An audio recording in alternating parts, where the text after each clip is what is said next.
The sun bled low over the high plains, turning the dry grass to fire. Wind scraped grit across the porch of Silas Kane's ranch, whispering like a ghost through the wood slats. He stood, with one boot up on the fence rail, sipping bitter coffee gone cold, watching the horizon for nothing in particular. The world had quieted since the war ended, since he buried his wife and hung up his badge. Now it was just fence posts, cattle, and the kind of silence that eats a man's voice if he lets it. Then he heard it. At first, it was nothing, a shuffle, a crackle of brush, maybe a coyote too close to the barn. But then came the voice. Small, cracked, desperate. Please, please help. Silas turned, eyes narrowing beneath the brim of his hat. A little girl ran toward him out of the dying light, dress torn, legs dust-caked and trembling. She looked like she'd been through hell on foot, 7 years old, maybe 8, barefoot, breath hitching in sharp bursts like a wounded rabbit. "They took my mama," she cried, collapsing at the base of the porch steps. "Please, they took her." Silas didn't move at first.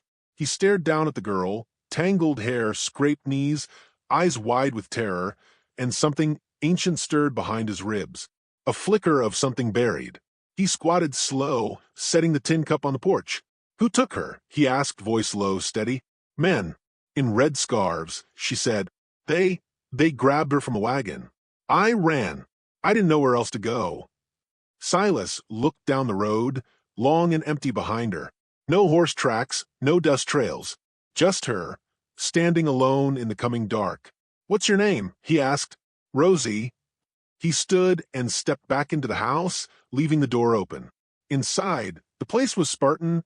Rifle above the mantel, bedroll by the stove, a table with one chair and a half-empty bottle of rye. He moved without speaking, taking the rifle down, checking the chamber, grabbing a saddlebag off the peg. When he came out, he'd already saddled the horse. "Where?" he asked. Rosie blinked. "You believe me?" Silas gave her a look. Not soft, not cruel, just carved from stone. "Don't see a liar in front of me." She pointed shakily west, toward the canyon line. He swung up onto the horse and reached down. Rosie hesitated a second, then grabbed his hand and climbed up behind him, arms around his waist, her head pressed against his back. He kicked the horse into a gallop without another word, and the wind swallowed the ranch behind them. They rode hard, hooves pounding over cracked earth, under a sky that turned from fire to ash. Silas didn't ask questions. He listened to Rosie's breath, to the distant calls of night birds, to the way the earth told its stories when a man had trained his ears to hear. After a mile, Rosie spoke again, her voice small against the thunder of the ride. "They came up from behind. I thought it was just riders passing, but they stopped us. Mama told me to run when they started yelling. You see how many? 3, maybe 4. One of them had a knife. One hit her when she tried to grab me. I didn't know what to do. I ran." She sniffled, and Silas felt the tension in her arms where she clung to him. His jaw clenched. "You did right," he said. They rode until the sun was gone and the moon scraped its way across the clouds. Silas slowed when the land began to rise, rocks and gullies, sharp turns, the kind of place bandits like to vanish into. He stopped near a dry creek bed, swung down, then helped Rosie off the horse. "Tracks go this way," he muttered, kneeling. The sand was kicked up in a wide arc, boot prints deep, horse hooves gouged into the bank. He followed them with his eyes to where the trail bent around a low ridge. Rosie tugged at his sleeve. "That's Mama's," she said, pointing. "A boot, torn, lying on its side in the dust, leather frayed at the edge." Silas picked it up and turned it over. Blood on the inside. "Not a lot." "Enough." "Yours?" he asked. Rosie shook her head. "She's strong," Silas said. "She's alive." Rosie nodded too fast. He saw her lips quiver, but she didn't cry. Not now. He led the horse forward, rifle in hand, eyes scanning the trail ahead. The wind was picking up, carrying the scent of sage and something fouler, smoke, maybe. Not fire smoke. Tobacco. Campfire. Unwashed men. They moved slower now, every sound sharper. An owl hooted in the canyon to the north. Somewhere far off, a coyote yipped once, then fell silent. Rosie walked beside him now, her hand in his. He noticed how tightly she gripped it. "How far'd you come?" he asked. "I don't know. I just kept running. I saw your roof. That's all." Silas nodded. His ranch was the only one for 15 miles in any direction. As they crept over a rise, Rosie paused. "There," she whispered. Below them, nestled in the crook of the canyon, was a low-burning fire. 2 horses were tied to a scrub tree, barely visible in the flickering light. 3 figures sat around the flame, laughing low and mean. Silas crouched, pulling Rosie down beside him. "That them?" he asked. She nodded. Silas studied the terrain. No cover. If he went in loud, they'd grab the woman, if she was still alive, and use her for leverage. If he waited too long, they might move, vanish into the night. He turned to Rosie. "You stay here," he said. "Don't move. Don't make a sound." She clutched his coat. "Will you come back?" He paused, then reached into his shirt, pulled out a small leather pouch. Inside was a silver locket, tarnished, scratched, still warm from being worn close to the skin. "My daughter's," he said, handing it to her. "You hold on to that. I came back for her too, once. What happened?" He didn't answer. He moved down the slope, low and fast, rifle tight in his grip. The fire crackled, casting shadows across the canyon wall. One man stood to piss against a rock, laughing to himself. Silas waited until he turned his back, then struck. One shot, sharp, echoing. The man dropped. The other 2 scrambled for weapons. Silas fired again, missed. A bullet zipped past his ear. He dove behind a boulder, rolled, popped up, shot again. Another man fell, screaming. The 3rd mounted a horse and bolted into the night. Silas chased for 2 seconds, then stopped. Couldn't risk losing them both. He turned back. Rosie was running down the hill, tears streaming, calling out, "Mama!" From behind a wagon, someone stirred. Silas raised the rifle, then stopped. A woman crawled forward, hands tied, face bruised but eyes burning. "Rosie," she whispered. Rosie threw herself into her mother's arms, sobbing. Silas knelt beside them and cut the rope at Marybelle's wrists. She looked at him, her face streaked with dust and blood. "You're not lost," she said. "No. Why'd you come?" Silas looked at Rosie, who held her mother like she'd never let go again. He stood, brushing dust from his coat. Seemed like the right thing. He turned away, checking the bodies for anything useful, ammo, maps, names. One had a letter tucked in his coat, stained with oil. JP signed at the bottom. He frowned but said nothing. As they made camp, Silas started a small fire and handed out hardtack and jerky. Marybelle winced with every movement, but she stayed quiet, eyes always on Rosie. The girl curled up beside her mother, the locket still clutched in her fist. Silas sat a little apart, rifle across his knees, watching the night. The wind shifted again. He didn't like it. Rosie stirred. "You're not gonna leave, right?" Silas didn't answer right away. "Not yet," he said finally. And the fire cracked on, throwing shadows deep into the canyon, where danger still waited in the dark. Silas didn't sleep. The fire burned low, casting long shadows that danced like ghosts across the canyon wall. Rosie snored softly, curled under her mother's arm, the silver locket glinting faintly at her neck. Marybelle slept with one eye half open, flinching at every night noise, every shift in the wind. Her wrists were raw, face swollen from the beating, but her grip on Rosie never loosened. Silas watched them with the grim detachment of a man who had seen too much to hope for peace. He sat with his back against a rock, rifle across his lap, eyes scanning the rim of the canyon. There was still one man out there, the 3rd who'd fled into the dark, the one with the red scarf and the scar down his cheek. Silas remembered him clearly. Fast on the draw. Spooked but not stupid. He'd run but not far. That kind of man didn't run without a plan. Silas's mind ticked over the details like a slow-moving watch. Red scarves. Organized. The letter in the dead man's pocket. JP signed in looping ink. That wasn't random. That was structure. He'd seen it before long ago. A gang working under a symbol, under orders. They didn't take women for supplies. They took them for leverage, control, or worse. When dawn came, the sky turned a hard gray. Silas kicked dirt over the coals and stood. Marybelle stirred and sat up slowly, wincing as she shifted. You don't talk much, she said, her voice husky. No need to. You a bounty hunter? Nope. Then why'd you come after us? Silas met her eyes. Because Rosie asked. Maribel studied him. Men like you don't move for free. Silas said nothing. He checked the saddlebag, loaded more rounds into the rifle, and cinched the gear tight. His silence hung in the air like a question left unanswered. They rode out as the sun cracked the horizon. Rosie sat in front of her mother this time, arms tucked against the cold. Silas rode slightly ahead, eyes always sweeping, body loose in the saddle but ready. The trail wound upward into the foothills, where the land grew jagged and the sky seemed to press closer. Maribel rode stiffly, biting down on pain, but she never complained. After an hour, Rosie spoke. Are we going home? Maribel looked down at her. We'll get there. Silas didn't turn. Where's home? San Dario, Maribel said. Northwest of here. Small place. Been there 3 years. Anyone waiting for you? My father when he ain't drunk. Rosie looked up at her mother, frowning. He hits the walls, not us. Most of the time. Silas grunted. He didn't press further. They reached a rise overlooking a long valley.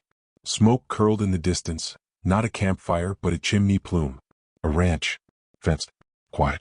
Silas pulled out a spyglass and peered through it. 2 riders patrolled near the barn.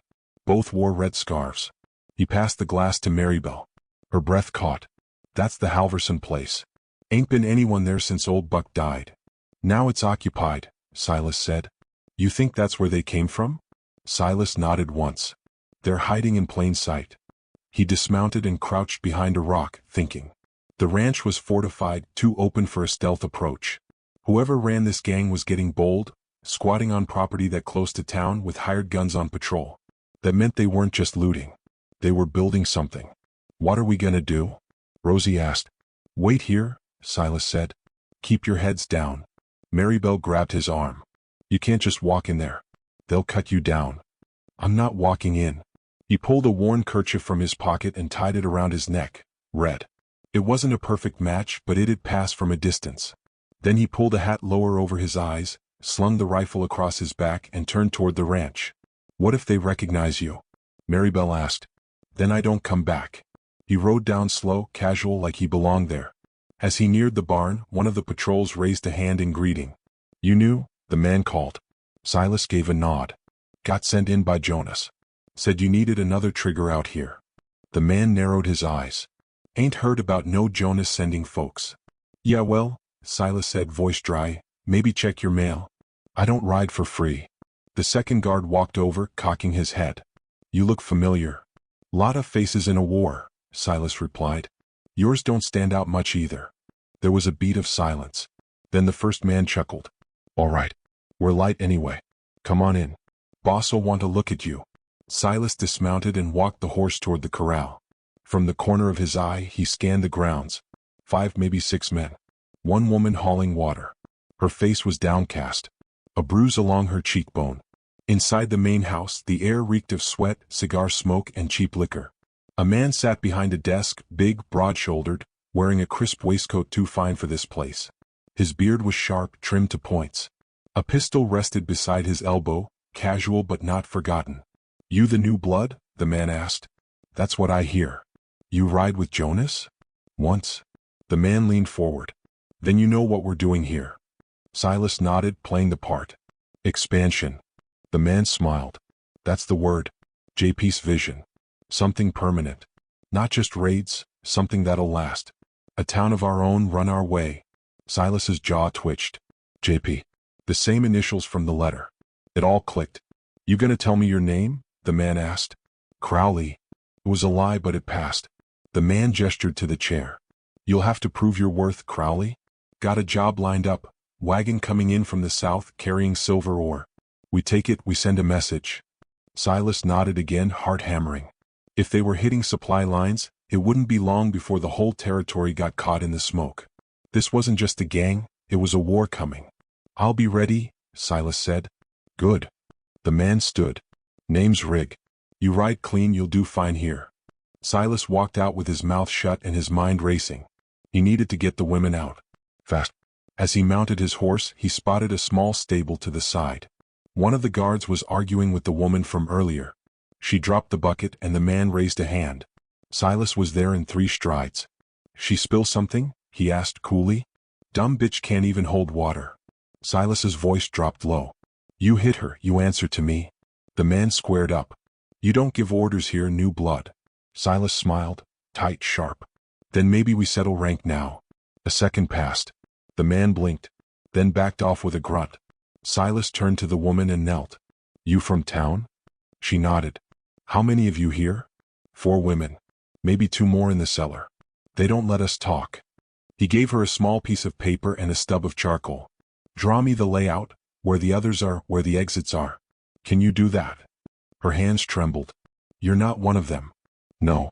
She scribbled quick, then handed it back. They're planning something big, she whispered. Talk about locking the town down. Silas tucked the map into his vest and mounted. Hold on. I'll come back. He rode out without looking back. When he reached the ridge, Rosie ran up to meet him, eyes wide. You came back. Told you I would. Maribel stepped forward, jaw tight. What did you find? Trouble. Real kind. This ain't some scattered crew. They've got a leader. Calls himself Rig. But he works for someone bigger. JP. Maribel's face paled. I know that name. Silas nodded. They're planning more raids. Bigger hits. They've got women locked up down there. We can't ride past it. Then what? She asked. We take it down. Tonight. Rosie tugged his coat. Are you gonna get hurt? Silas looked at her, then at the sky, where the clouds had thickened into bruised purple. Probably, he said. But not before I finish what I started. And the wind picked up again, carrying the scent of smoke and iron. The sun dipped behind the jagged hills, casting long amber shadows across the dry scrubland. The last slivers of light filtered through mesquite trees and dust clouds, turning the landscape into a glowing, ghost-colored battlefield. The wind carried the scent of horses, sweat, and gun oil. Silas knelt near the edge of the canyon rim, mapping out their approach in the sand with the edge of his knife. Maribel crouched beside him, her face taut with focus. The bruises along her cheek had darkened, but her eyes were sharp and clear. There was fire in her now, tempered, not wild, and forged from something deeper than anger. Survival. Purpose. They change shifts every 2 hours, Silas murmured. Front of the house, 2 guards. One by the barn. Another walking the fence near the east side. Rig and 2 others bunk upstairs. Cellars under the west wing. That's where the women are kept. Maribel nodded. And you saw the layout? Had one of the women draw it out. There's a storm cellar door behind the corral, could be our way in. Rosie, wrapped in a blanket a few yards away, watched them silently. Her little face was tight, alert. She hadn't said much since they returned. Something had settled in her, like a stone dropped into still water. She wasn't crying. She wasn't playing. She was watching, learning. What about the red scarf who ran? Maribel asked. Still out there, Silas said. Probably coming back with company.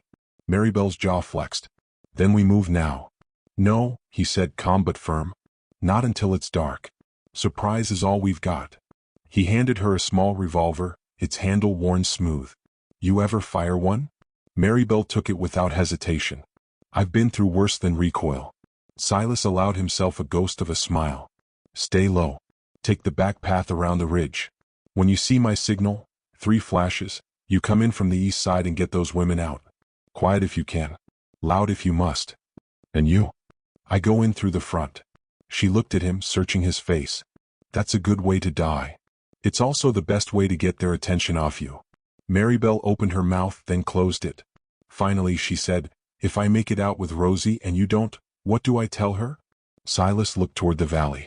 Tell her the man who came didn't run. Night came fast and hard. A band of clouds cloaked the moon, and the air turned brittle. The silence grew deep, broken only by the occasional howl of coyotes in the distance. Silas adjusted the red scarf at his neck, making sure it covered most of his face. He looked like one of them, at least enough to get close. He rode slow down the same path he had before. The guards didn't flinch when they saw him. One of them gave a lazy nod, the butt of his rifle slung low. Crowley, the man called. Back already? Figured I'd sleep under a roof tonight, Silas said, voice thick with false ease. Yeah. You missed the smell of piss and failure? Silas chuckled and dismounted. Something like that. He tied his horse near the fence and casually walked toward the main house. Behind him, the corral was empty except for two sway-backed maras. The barn stood dark. A lantern swung on a hook near the porch, casting a dim yellow pool of light. Inside, laughter and voices echoed. The front door was ajar. Silas pushed it open slowly, stepping into a room thick with tobacco smoke and unwashed bodies. 3 men sat around a table playing cards. A bottle of rye was halfway gone. One of them, Rig, glanced up. "Back from the ridge already?" he asked, amused. "Too cold up there. Thought I'd warm up by the fire. Grab a chair. We're too short anyway." Silas pulled up a stool, heart steady but coiled. He kept his rifle strapped behind him and laid one hand near his belt, where the revolver sat hidden under his coat. One of the men, a lanky brute with a lazy eye, grinned and dealt him in. "You ever play high-low split?" "Once or twice." The game started, but Silas didn't care about the cards. His eyes scanned the room. One staircase leading up. A hallway to the left, probably leading to the kitchen and cellar door. The house creaked with wind and old bones. "Jonas send any others with you?" Rig asked, sipping from the bottle. "Just me," Silas said. "Jonas said things were tight." "They are. We're planning something big. San Dario's ripe. Just need a few more hands and it'll be ours." Silas smiled thinly. "You got dreams, Rig. I got plans." The cards flipped. Someone cursed. Another round dealt. Silas checked his pocket watch. It was time. He leaned back in the chair, feigning a yawn. "You mind if I step out? Need to take a piss." "Don't go far," Rig said, distracted. Silas stood, moved down the hall. Each step was slow, deliberate. He passed the kitchen, empty, and found the cellar door locked. He reached into his boot and drew out a thin sliver of metal. It clicked after a few seconds. He eased the door open and descended. The cellar was rank with mold and despair. The smell of urine and blood turned his stomach. In the corner, 2 women lay chained, faces bruised, eyes wide. One began to cry when she saw him. "Quiet," he whispered. "Help is coming." Upstairs, someone shouted. Too soon. A window had lit up, 3 flashes. Maribel was already moving in. Gunfire cracked outside. A scream followed. Silas cursed and moved fast, pulling his knife and cutting the women free. One could walk, the other leaned heavily against the wall. "Get up the stairs. Out the back. Someone's waiting." As they stumbled upward, the door slammed open above, one of the men from the card table. He raised a shotgun. Silas dove to the side and fired once, clean through the man's neck. He crumpled without a sound. He bolted up the steps, dragging the second woman. Smoke filled the hallway. From outside, more gunfire. He saw Rosie and the other women being led through the gate, Maribel covering the rear, gun in hand. Silas rushed out the side door and met them at the edge of the corral. "They're behind us," Maribel yelled. 3 men came charging from the barn. One raised a lantern, then a bullet caught him in the shoulder. He dropped with a shriek. Silas turned and fired again, fast, controlled. Another man dropped. The third stopped, reconsidered. "Move," Silas shouted. They pushed the women toward the ridge. Rosie clung to her mother's side, legs pumping hard, face set in stone. Behind them, the house burned. Rig stumbled from the front porch, bleeding from the gut, a pistol shaking in his hand. "Crowley," he howled. "You son of a—" Silas turned and put a bullet through his chest. The man's body folded, slumped into the dust, and lay still. They didn't stop running until they reached the ridge. The fire lit the valley behind them, smoke curling into the night sky like a signal, of war or of justice no one could say.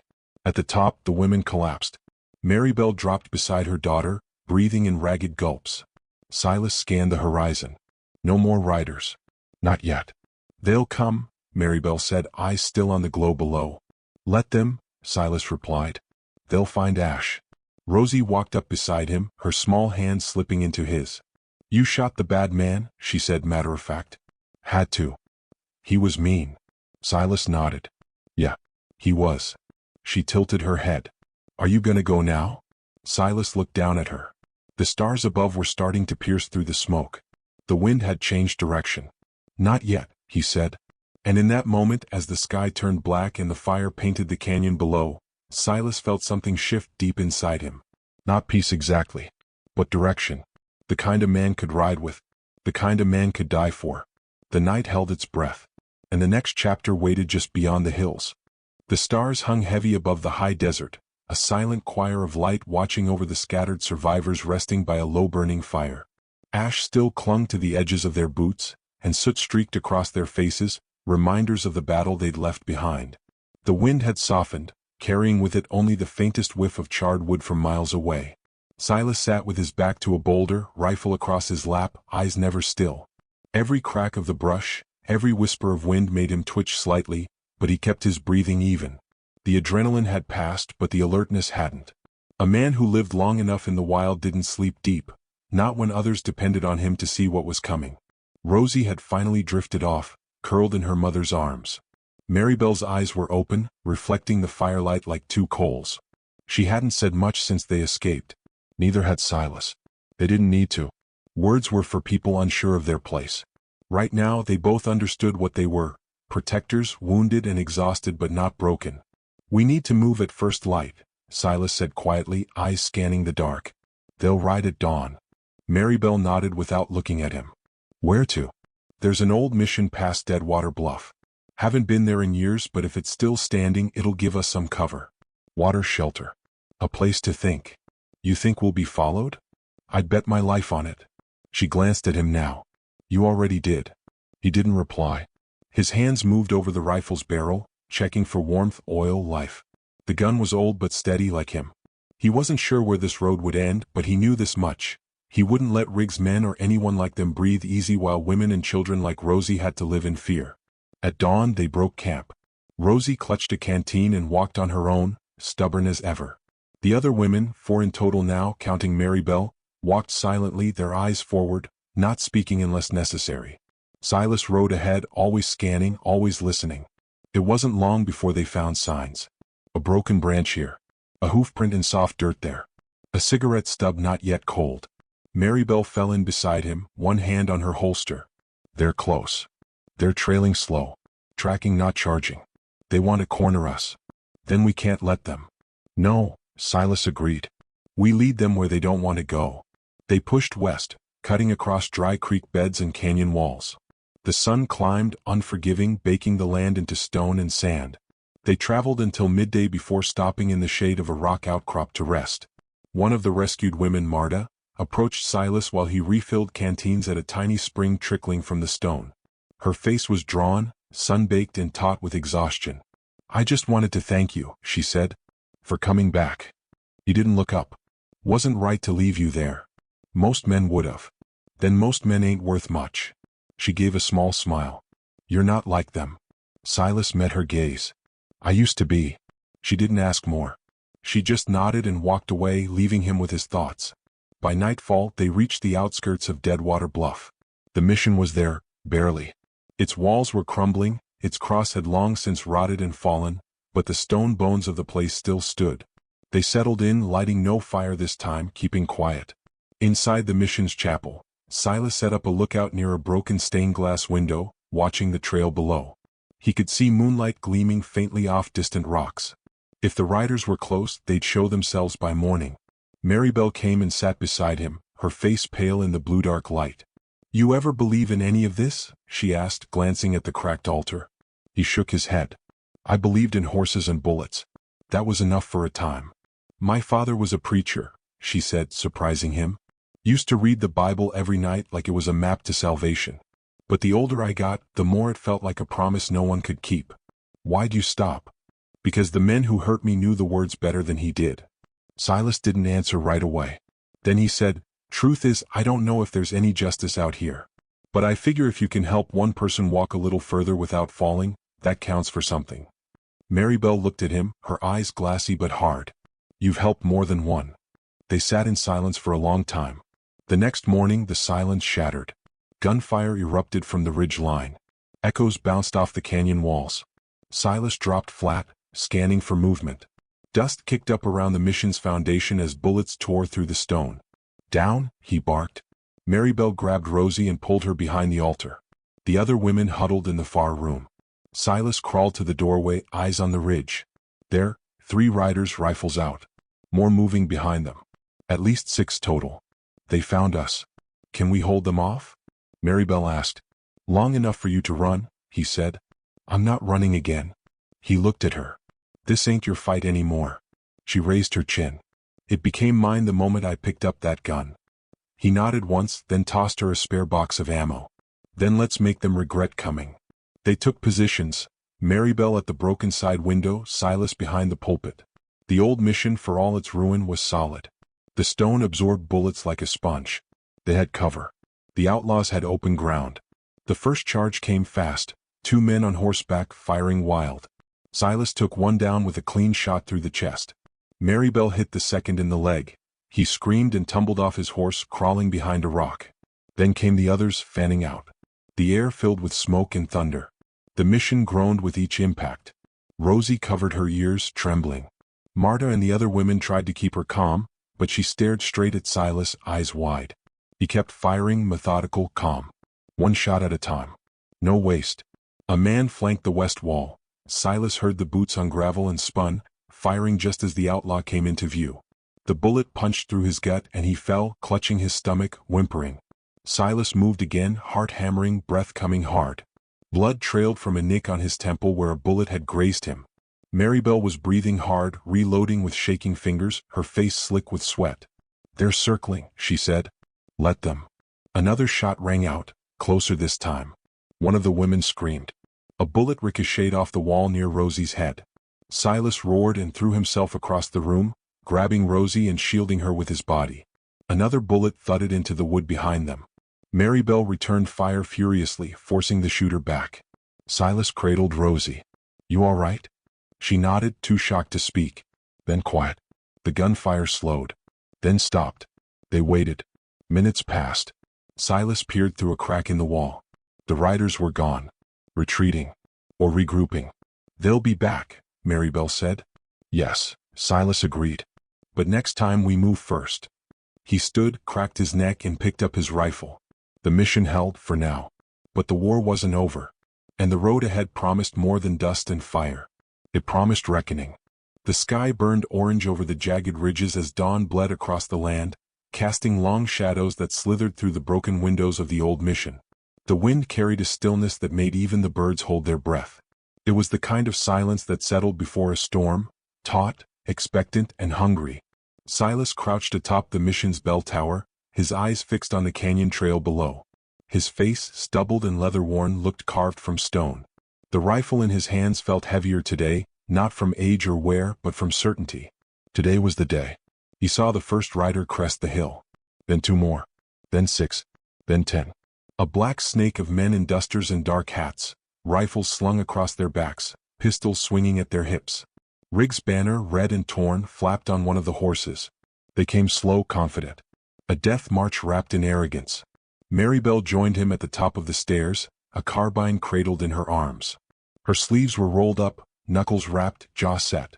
She looked like a woman who had long since buried fear. "They brought everyone," she said, scanning the dust cloud behind the riders. "They plan to finish this," Silas replied. Maribel's voice dropped low. "So do we." Below them, the women were silent, waiting. Rosie sat near the old pulpit, clutching a small wooden toy carved by Silas during the night. A horse, crude but sturdy. She stared at it like it was the only safe thing in the world. Silas climbed down slowly and addressed them all. "They outnumber us. They're better armed. But they've got one thing we don't: arrogance. They think we're scared. They think we'll run." He looked at each woman in turn. "We're not running." Marta raised her head. "We stand here. We stand. We fight." Maribel nodded. "We're done hiding." Rosie's voice, small but steady, broke through the room. "I want to help." Silas crouched beside her, eye level. "You already are." They set traps. Wire strung low across the entry, broken glass on the floor, oil spread along the back wall. It wasn't much, but it would buy time. Silas positioned them in staggered lines. Marta with a repeater near the window, Lisbeth and Una flanking the west wall, and Maribel and Silas holding the entrance. The canyon echoed with hoofbeats. Then a voice, deep and commanding. "Silas Boone." Rick called out, his voice cutting through the silence. "You've taken what's mine. You've killed my men. You got a choice now: come out and face justice, or we burn that place down with everyone inside." Silas stepped outside the mission door, rifle slung at his side. Dust swirled around him. His boots crunched on gravel. He stood tall, wind tugging at his coat. "Justice?" he called back. "I've seen what your justice looks like. Rig rode forward, his long coat flapping behind him, his face a weathered mask of cruelty and ambition. His men followed close, hands twitching near their holsters. "You were one of us once, Boone. A good killer. Now look at you, playing shepherd to women and children. I've seen enough blood to know which side of the river I want to stand on." Rig smirked. "That's so." Silas cocked his head. "You want him? Come take him." He turned and walked back inside.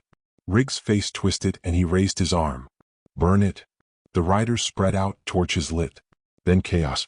The first torch sailed through the chapel's window, flames licking the wooden pews. Another hit the roof. Smoke bloomed in thick, choking clouds. But Silas and the others were ready. Oil had been laid in a circle. When the fire touched it, it sparked into a sudden wall of flame, forcing the riders back. Marybelle opened fire first, sharp, precise shots that dropped 2 men before they'd raised their rifles. Marta followed, pinning the east flank. Eunice's shotgun roared like thunder from the rear alcove. Silas moved like a shadow through the smoke, picking targets, never staying still. He aimed for knees, shoulders, wounds that took men out of the fight but made the others watch them scream. The riders scattered, trying to regroup. But the terrain offered no cover, and the mission, crumbling as it was, had turned into a fortress. Inside, Rosie coughed from the smoke, eyes wide with panic. Silas grabbed her, wrapped a wet cloth around her mouth, and pulled her to the rear door. "We gotta move," he told Marybelle, covering her with fire. "Back through the cliff path. They'll cut us off." Silas looked at her, his voice low and calm. "Then I'll hold them. You take Rosie. Get to the mesa. I'm not leaving you behind." Wasn't a request. Their eyes locked. Then she kissed him, hard, fast, like she was stealing something from time itself. "I'll come back for you," she whispered. He smiled. "I'm counting on it." She turned and ran, Rosie in tow, while Silas circled back to the front. He dropped another man through the smoke, then ducked behind the altar as bullets cracked past him. Rig, furious now, charged in with 5 men, breaking through the broken entry like a storm. He moved like a man born to violence, fast, brutal, unhesitating. Silas rolled, came up firing. 1 man fell. Then another. Rig's bullet tore across his shoulder, spinning him against the wall. "Should have stayed dead, Boone," Rig growled. Silas, bleeding, grinned through gritted teeth. "I've got too much work left." They clashed in the center of the chapel. Fists now, knives drawn. The guns had emptied, the smoke thick as fog. Rig lunged, blade slicing Silas's side, but Silas drove his shoulder forward, slamming Rig into the altar. Wood cracked. Blood flew. They traded blows like old wolves, growling, relentless, soaked in sweat and dust and fury. Silas caught Rig's wrist, turned the knife back toward him. Rig fought like a madman. But Silas fought like a man who had nothing left to lose but everything left to protect. With one last surge, Silas drove the knife home, deep into Rig's gut. The outlaw leader staggered back, gasping. Silas watched him fall. "You're done," he said, voice like gravel. Outside, the last of the riders fled, seeing their leader broken, their cause crumbling. By the time Marybelle returned with the others, the chapel was burning but still standing. Smoke curled into the heavens as the sun rose over the wreckage. Rosie ran to Silas, who sat against the wall, hand pressed to his bleeding side. He smiled at her, tired but alive. "You're okay," she said, tears spilling. "Told you I'd make sure," he whispered. Marybelle knelt beside him, cradling his face. "You stubborn, beautiful fool." "I held the line," he murmured. "You did." Days later, the mission was a ruin. But from its ashes, something stronger rose. The women, once captives, were now a council. They buried the dead with respect, rebuilt what they could, and turned the land into a haven. Silas healed, slowly, the scars on his body matched by those in his heart. Marybelle stayed. Rosie followed Silas everywhere, like a shadow with a smile. In the end, it wasn't about revenge or justice. It was about holding the line when no one else would. About saying no more in a world that rarely listened. And about finding light in the middle of the fire. Because out in the Wild West, heroes didn't wear medals. They bled, they burned, and they stood.